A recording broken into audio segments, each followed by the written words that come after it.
खुद को इतना कमज़ोर मत होने दो कि तुम्हें किसी के एहसान की ज़रूरत हो। दोस्तों, आज की वीडियो शुरू करते हैं इसी मोटिवेशनल कोट के साथ। और स्वागत है आप सभी का आपके अपने चैनल ऑनलाइन स्टडी पॉइंट में। आज है 12 सितंबर। आज हम देखेंगे 12 सितंबर के महत्वपूर्ण करंट अफेयर्स प्रश्नों को।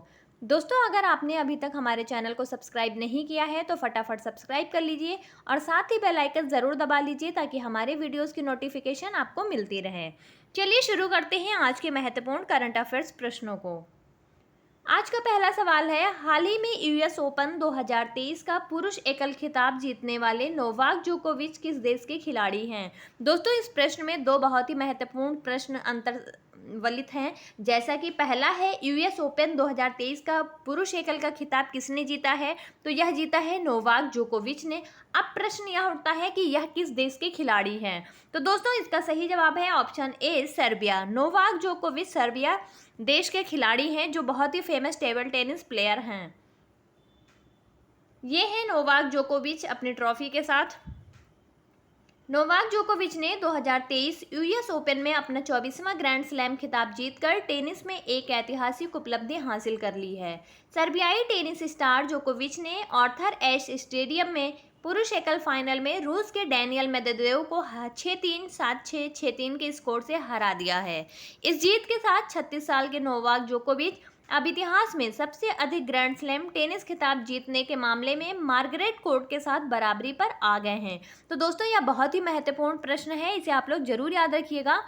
नोवाक जोकोविच कहाँ के खिलाड़ी हैं? तो यह सर्बिया देश के हैं। और किस खेल से संबंधित है? तो यह टेबल टेनिस से संबंधित हैं।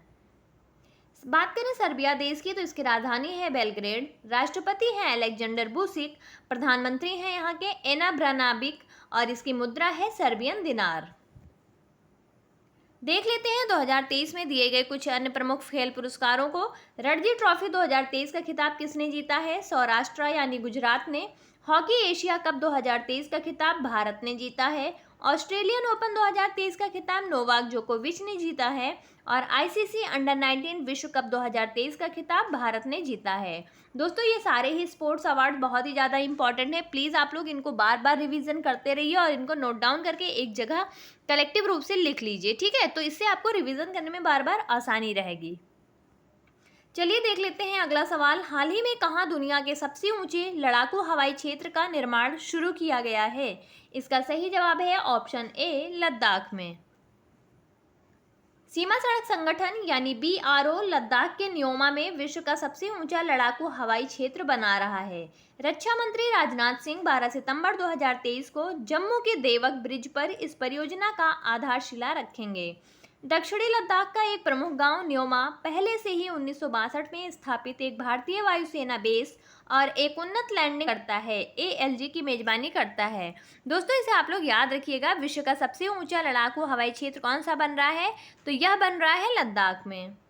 बात करें लद्दाख की तो 31 अक्टूबर 2019 को इसे केंद्र शासित प्रदेश के रूप में गठित किया गया है। राजधानियां कौन कौन सी हैं? तो इसकी लेह और कारगिल हैं। उपराज्यपाल हैं यहाँ के बीडी मिश्रा और संसद सदस्य यहाँ से कौन है? जामयांग तेसरिंग नामग्याल, ठीक है? तो लद्दाख के बारे में इन तथ्यों को भी आप लोग याद रखिएगा। देख लेते हैं भारत में पहली बार की गई चीज़ों को जो 2023 में फर्स्ट टाइम लॉन्च की गई हैं। भारत का पहला 5G जिला कौन सा बना है? विदिशा बना है। भारत की पहली सोलर सिटी कहाँ बन रही है? तो यह सांची बन रही है। मीथेन से चलने वाला पहला रॉकेट किसने लॉन्च किया है? तो दोस्तों, ये गलत लिख गया है, इसका चाइना ने लॉन्च किया है, ठीक है? आप लोग याद रखिएगा, चाइना ने लॉन्च किया है मीथेन से चलने वाला पहला रॉकेट। पहला वाटर एटीएम कहाँ खोला गया है? तो यह दिल्ली में खोला गया है। तो इन चीज़ों को आप याद रखिएगा और बार बार रिवीजन करते रहिए। नेक्स्ट है, हाल ही में वर्ष 2022 के शांति स्वरूप भटनागर पुरस्कार के लिए कितने वैज्ञानिकों को चुना गया है? दोस्तों, ये बहुत ही इंपॉर्टेंट अवार्ड है, इसे आप लोग ज़रूर याद रखिए। और यह किसके नाम पर दिया जाता है, किस क्षेत्र में दिया जाता है, इस बारे में भी हम बात करेंगे। पहले देख लेते हैं इस सवाल का जवाब क्या है। तो क्वेश्चन एक बार फिर से पढ़ लेते हैं। हाल ही में वर्ष 2022 के शांति स्वरूप भटनागर पुरस्कार के लिए कितने वैज्ञानिकों को चुना गया है? इसका सही जवाब है ऑप्शन सी, 12 वैज्ञानिकों को। अब बात कर लेते हैं कि जो शांति स्वरूप भटनागर पुरस्कार है वह किसके द्वारा दिया जाता है। तो आपको बता दूं मैं कि यह CSIR के द्वारा दिया जाता है, जिसके संस्थापक थे शांति स्वरूप भटनागर। ठीक है, और उन्हीं के सम्मान में यह पुरस्कार दिया जाता है। किसे दिया जाता है, तो यह उन वैज्ञानिकों को दिया जाता है जो वैज्ञानिक क्षेत्र में अपना महत्वपूर्ण योगदान देते हैं। और इस पुरस्कार का उद्देश्य विज्ञान एवं प्रौद्योगिकी के क्षेत्र में उल्लेखनीय एवं असाधारण भारतीय प्रतिभा के लोगों को उजागर करना है। ठीक है, और इस पुरस्कार के संस्थापक कौन थे, तो यह CSIR के प्रथम निदेशक व संस्थापक सर शांति स्वरूप भटनागर स्वयं थे। ठीक है, CSIR का फुल फॉर्म क्या होता है आपको बता दें, तो इसका फुल फॉर्म होता है council of scientific and industrial research, और इसका हेडक्वार्टर कहाँ है, न्यू दिल्ली में है। देश के शीर्ष वार्षिक विज्ञान पुरस्कार प्रतिष्ठित शांति स्वरूप भटनागर पुरस्कार की घोषणा 2 साल के अंतराल के बाद की गई। इस वर्ष 7 विभिन्न वैज्ञानिक श्रेणियों में 12 वैज्ञानिकों को पुरस्कार के लिए चुना गया है। CSIR के महानिदेशक डॉक्टर एन कैलेस-एल्वे ने वर्ष 2022 के लिए पुरस्कारों की आधिकारिक घोषणा कर दी है। तो इसे आप लोग याद रखिएगा इन तथ्यों को। तो यह किसके द्वारा दिया जाता है, CSIR के द्वारा दिया जाता है। और किसके सम्मान में दिया जाता है, तो CSIR के संस्थापक शांति स्वरूप भटनागर के सम्मान में दिया जाता है। ठीक है, अब बात कर लेते हैं CSIR की। तो इसका फुल फॉर्म मैंने आपको बताया ही, council of scientific and industrial research होता है। इसकी स्थापना 26 सितंबर 1942 को हुई थी और इसके संस्थापक मुदालियर शांति स्वरूप भटनागर थे। मुख्यालय थे, दोस्तों ये दो लोग थे, मुदालियर और शांति स्वरूप भटनागर। ठीक है, इन दोनों ने आपसी तालमेल से इस संगठन की स्थापना की थी। इसका मुख्यालय कहाँ है, नई दिल्ली में है। और इसके महानिदेशक कौन है वर्तमान में, तो हैं डॉक्टर एन कैलेस-एल्वे। चलिए देख लेते हैं अब कुछ अन्य प्रमुख पुरस्कारों को जो आपके एग्जाम में बार बार पूछे जाते हैं। अंतर्राष्ट्रीय बुकर पुरस्कार 2023 किसे दिया गया है, जॉर्जी गॉस्पिडोनो को। पुलित्जर पुरस्कार 2023 किसे दिया गया है, बारबरा किंगसोल्वर को। जर्मन शांति पुरस्कार 2023 किसे दिया गया है, सलमान रुश्दी को। एबेल पुरस्कार 2023 किसे दिया गया है, लुइस कैफ्रेली को। दोस्तों ये एबेल पुरस्कार, पुलित्जर पुरस्कार और अंतर्राष्ट्रीय बुकर पुरस्कार बहुत ही ज़्यादा इंपॉर्टेंट है, इन्हें आप नोट डाउन कर लीजिए और बार बार पढ़ते रहिए। नेक्स्ट है, हाल ही में कहाँ बंगस एडवेंचर फेस्टिवल का उद्घाटन किया गया है। तो दोस्तों आपको बता दें कि बंगस एडवेंचर फेस्टिवल का उद्घाटन जम्मू कश्मीर में किया गया है। 10 सितंबर को जम्मू कश्मीर के उपराज्यपाल मनोज सिन्हा ने उत्तरी कश्मीर के कुपवाड़ा जिले में बंगस एडवेंचर फेस्टिवल का उद्घाटन किया। बंगस एडवेंचर फेस्टिवल का उद्देश्य आदिवासी संस्कृति को बढ़ावा देना और स्थानीय कारीगरों को अपनी पारंपरिक कला और शिल्प प्रदर्शित करने के लिए एक मंच रूप प्रदान करना है। बंगस अपनी मनमोहक प्राकृतिक सुंदरता के लिए प्रसिद्ध है और इसमें पर्यावरण पर्यटन की अपार संभावनाएं हैं। तो दोस्तों एक तरह से हम कह सकते हैं कि यहाँ पे टूरिज्म को बढ़ावा देने के लिए और यहाँ पे जो लोकल वर्कर्स हैं, जो छोटे उद्योग चलाते हैं या जिनकी कलाएं हैं, जो अपनी पारंपरिक कला को जीवंत रखना चाहते हैं, उनको एक मंच प्रदान करता है ताकि वो अपने टैलेंट को प्रचार प्रसार कर सकें और उससे कुछ आर्थिक रूप से कमाई भी कर सकें। बात करें जम्मू कश्मीर की, तो यह अगस्त 2019 तक भारत का एक राज्य था। 31 अक्टूबर, दोस्तों यहाँ पे गलत प्रिंट है, ये 31 अक्टूबर 2019 को जम्मू और कश्मीर और लद्दाख नामक 2 केंद्र शासित प्रदेशों के रूप में विभाजित कर दिया गया। इसकी राजधानी है श्रीनगर मई महीने में और जम्मू है शीतकालीन राजधानी। लेफ्टिनेंट गवर्नर है यहाँ के मनोज सिन्हा। विधान परिषद सीटें हैं यहाँ से 36 और विधानसभा की सीटें हैं 89। तो इसे आप लोग याद रखिएगा। देख लेते हैं कुछ अन्य प्रमुख उत्सवों एवं त्योहारों को, जैसे बोहाग बिहू 2023 कहाँ मनाया गया, यह असम में मनाया गया। ऑरेंज फेस्टिवल कहाँ मनाया जाता है, नागालैंड में मनाया जाता है। भारत रंग महोत्सव कहाँ मनाया जाता है, महाराष्ट्र में मनाया जाता है। तोरग्या उत्सव कहाँ मनाया जाता है, तो यह अरुणाचल प्रदेश में मनाया जाता है। दोस्तों इन फेस्टिवल्स के बारे में मैंने आपको रीज़न के सहित भी बताया है कि यह जो फेस्टिवल्स होते हैं ये क्यों मनाए जाते हैं, कहाँ मनाए जाते हैं और किस चीज़ को सेलिब्रेट करने के लिए मनाया जाता है। तो आप उन वीडियोज़ में जाके एक बार क्रॉस चेक करके पढ़ते रहिए, ठीक है, रिविज़न करते रहिए। चलिए देख लेते हैं अगला सवाल। हाल ही में वानुआतू की संसद ने किसको नया प्रधानमंत्री चुना है। इसका सही जवाब है ऑप्शन सी, सातो किल्मन को। ठीक है, यह है सातो किल्मन।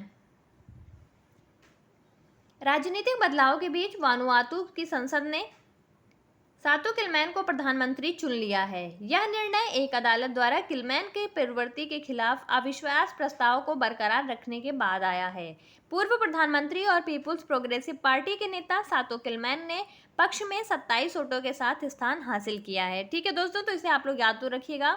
वानुआतू की संसद ने किसे प्रधानमंत्री के रूप में नियुक्त किया है, तो यह सातों किलमैन को नियुक्त किया गया है।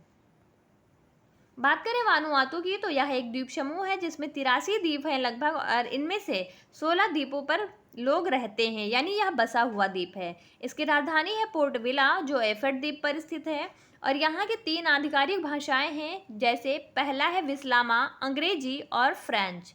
वानुआतू में उपयोग की जाने वाली आधिकारिक मुद्रा कौन सी है, तो यह है वातु वीओबी। ठीक है, तो इसे आप लोग याद रखिएगा। देख लेते हैं प्रमुख देशों के प्रधानमंत्रियों के नामों को। चीन के प्रधानमंत्री कौन है दोस्तों, तो यहाँ है ली कियांग। ब्रिटेन के कौन है, तो ऋषि सुनक हैं। इजराइल के कौन है, तो बेंजामिन नेतन्याहू हैं। नेपाल के कौन है, पुष्पकमल दहल हैं। तो इसे आप लोग हाल ही में स्वच्छ वायु सर्वेक्षण 2023 में कौन शीर्ष पर रहा है, इसका सही जवाब है दोस्तों ऑप्शन डी, इंदौर। जैसा कि हम सबको पता है कि इंदौर पहली बार जब से सर्वेक्षण हुआ है तब से लगातार फर्स्ट पोजीशन पर ही रहा है, और यहाँ पर स्वच्छ वायु सर्वेक्षण जब भी हुआ तो यह पहला स्थान हासिल करके रिकॉर्ड बना रहा है। ठीक है, सरकार के स्वच्छ वायु सर्वे में इंदौर को शीर्ष, जबकि आगरा और ठाणे को दूसरा और तीसरा स्थान मिला है। केंद्रीय प्रदूषण नियंत्रण बोर्ड यानी सीपीसीबी द्वारा संचालित स्वच्छ वायु सर्वेक्षण में शहरों को उनकी ओर से उठाए गए कदमों के आधार पर रैंक किया जाता है। 10 लाख से अधिक जनसंख्या श्रेणी में इंदौर, आगरा और ठाणे को शामिल किया गया है। तो दोस्तों इंदौर हम जब से यह सर्वेक्षण शुरू हुआ है तब से पहला रैंक ही हासिल कर रहा है और लगातार रिकॉर्ड बनाते जा रहा है। यूएस ओपन 2023 का महिला एकल का खिताब किसने जीता है, इसका सही जवाब है ऑप्शन सी, कोको गॉफ ने। यह है कोको गॉफ अपने ट्रॉफी के साथ। यूएस ओपन 2023 का महिला एकल का खिताब अमेरिका की 19 साल की टेनिस खिलाड़ी कोको गॉफ ने जीत लिया है। उन्होंने फाइनल में बेलारूस की अरीना सबालेंका को शिकस्त देकर यह खिताब अपने नाम किया है। यह गॉफ का पहला ग्रैंड स्लैम टाइटल है। पहला सेट हारने के बाद उन्होंने शानदार वापसी करते हुए फाइनल में जीत हासिल कर ली है। तो याद रखिएगा दोस्तों, यह गॉफ का पहला ग्रैंड स्लैम टाइटल है और यह कहाँ की रहने वाली हैं, अमेरिका की हैं। नेक्स्ट है सैफ अंडर 16 चैंपियनशिप 2023 का खिताब किस टीम ने जीता है, इसका सही जवाब है ऑप्शन ए, भारत ने। भारत की अंडर 16 फुटबॉल टीम ने सैफ अंडर 16 चैंपियनशिप 2023 के फाइनल में बांग्लादेश को 2-0 से हराकर खिताब अपने नाम कर लिया है। टूर्नामेंट का फाइनल भूटान के थिम्पू के चांग लिमिथांग स्टेडियम में आयोजित। सैफ अंडर 16 चैंपियनशिप के सर्वश्रेष्ठ गोलकीपर के रूप में भारत के सूरज सिंह को सम्मानित किया गया। ठीक है, तो इस सैफ अंडर 16 चैंपियनशिप में सर्वश्रेष्ठ गोलकीपर कौन बने हैं, भारत के सूरज सिंह बने हैं। नेक्स्ट है एशियाई तटरक्षक एजेंसियों के प्रमुखों की बैठक कहाँ आयोजित की गई, इसका सही जवाब है ऑप्शन ए, इस्तांबुल में। एशियाई तटरक्षक एजेंसियों के प्रमुखों की बैठक का आयोजन इस्तांबुल, तुर्की में किया गया। इस बैठक में भारतीय तटरक्षक बल के महानिदेशक राकेश पाल के नेतृत्व में 4 सदस्यीय आईसीजी प्रतिनिधिमंडल ने भाग लिया। इसके अंतिम संस्करण का आयोजन वर्ष 2022 में नई दिल्ली में किया गया था। आज का आखिरी सवाल है, नई दिल्ली G20 शिखर सम्मेलन के दौरान भारत ने G20 की अध्यक्षता किसे सौंपी है, इसका सही जवाब है ऑप्शन डी, ब्राजील ने। ठीक है दोस्तों, ये ऑप्शन डी है, ये है ब्राजील को सौंप दी गई है। जब भी नेक्स्ट जो G20 शिखर सम्मेलन होगा और तो वहाँ पे कौन होस्ट करेगा, ब्राज़ील होस्ट करेगा। और यह G20 ग्रुप जो है अभी क्या बन गया है, G21 बन गया है, क्योंकि इसमें अब अफ्रीकी यूनियन एक नया मेंबर ऐड हो चुका है। ये है हमारे मोदी जी। नई दिल्ली G20 शिखर सम्मेलन के दौरान पीएम मोदी ने G20 के अगली अध्यक्षता की जिम्मेदारी ब्राज़ील को सौंप दी है। पीएम मोदी ने ब्राज़ील के राष्ट्रपति लुइज इनासियो लूला डी सिल्वा को अध्यक्ष पद की औपचारिक जिम्मेदारी सौंपी और हर संभव मदद की बात कही है। भारत ने पिछले साल 1 दिसंबर को उस समय के अध्यक्ष रहे इंडोनेशिया से G20 की अध्यक्षता ग्रहण की थी। भारत अभी 30 नवंबर तक G20 का अध्यक्ष बना रहेगा। तो दोस्तों इसे आप लोग याद रखिएगा, ये बहुत ही ज़्यादा इंपॉर्टेंट क्वेश्चन है आपके लिए कि अगले G20 शिखर सम्मेलन का आयोजन कौन सा देश करेगा या अध्यक्षता कौन सा देश करेगा, तो ब्राजील करेगा। अब देख लेते हैं 11 सितंबर के ऑलराउंडर रिवीजन को फटाफट, उसके बाद देखेंगे हम अपने आज के प्रश्न को। चलिए शुरू करते हैं ऑलराउंडर रिवीजन। हाल ही में किसने nation first transit card launch किया है? SBI ने। हाल ही में भारत और किस देश की सेना के बीच वरुण 2023 के दूसरे चरण का आयोजन किया गया? फ्रांस ने। हाल ही में कहाँ 37वें राष्ट्रीय खेलों के लिए मशाल लॉन्च किया गया? गोवा में। हाल ही में विश्व आत्महत्या रोकथाम दिवस कब मनाया गया? 10 सितंबर को। हाल ही में कौन भारत की अध्यक्षता में G20 का स्थायी सदस्य बन गया? अफ्रीकी संघ। हाल ही में किसकी पुस्तक fire on the Ganga life among the dead in Banaras का विमोचन किया गया? राधिका आयंगर की पुस्तक का। हाल ही में किस राज्य ने ट्रांसजेंडर समुदाय के लिए पेंशन और OBC दर्जे को मंजूरी दे दी है? झारखंड सरकार ने। हाल ही में किस देश ने नई सामरिक परमाणु हमला पनडुब्बी लॉन्च की है? उत्तर कोरिया ने। किस शहर के मेट्रो रेलवे ने पर्यटक स्मार्ट कार्ड लॉन्च किया है? दिल्ली की मेट्रो ने। हाल ही में विश्व फिजियोथेरेपी दिवस कब मनाया गया? 8 सितंबर को। दोस्तों ये थे हमारे 11 सितंबर के ऑलराउंडर रिवीजन, और अब देख लेते हैं आज के प्रश्न को। हाल ही में किसने nation first transit card launch किया है? दोस्तों ऑप्शंस दिए गए हैं, आप अपना सही जवाब कमेंट सेक्शन में भेजते रहें, और अगर आपको हमारी वीडियोस अच्छी लगी हो तो प्लीज़ ज़्यादा से ज़्यादा लाइक करें, शेयर करें और हमारे चैनल को सब्सक्राइब करते रहें। आज की वीडियो यहीं तक थी। आप सभी का बहुत बहुत धन्यवाद। आप सभी का दिन शुभ हो।